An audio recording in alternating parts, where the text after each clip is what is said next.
Video pause करके UPSC के इस क्वेश्चन को आंसर करिए, फिर इसके बारे में डिस्कशन करते हैं। सो इसका आंसर इज 1।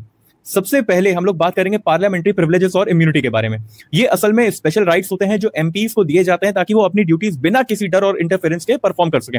सबसे पहला इंपॉर्टेंट पॉइंट आता है हमारा आर्टिकल 105 क्लॉज 1। ये एमपीज को फ्रीडम ऑफ स्पीच देता है इनसाइड पार्लियामेंट, लेकिन ध्यान रहे ये फ्रीडम एब्सोल्यूट नहीं है, ये कॉन्स्टिट्यूशन और रूल्स ऑफ प्रोसीजर के अंडर होता है।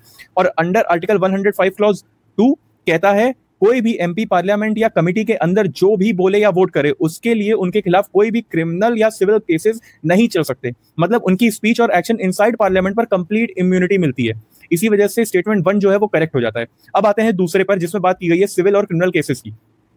एमपीज को सिविल केसेस में अरेस्ट नहीं किया जा सकता जब पार्लियामेंट सेशन चल रहा हो, और 40 डेज पहले और 40 डेज बाद तक भी नहीं किया जा सकता है। ये इसीलिए ताकि वो पार्लियामेंट में बिना किसी रुकावट अपना काम कर सकें। लेकिन बहुत जरूरी पॉइंट, ये इम्यूनिटी सिर्फ सिविल केसेस तक लिमिटेड है, ये क्रिमिनल केसेस या प्रिवेंटिव डिटेंशन पर अप्लाई नहीं होती। इसी वजह से स्टेटमेंट 2 जो है वो करेक्ट नहीं है।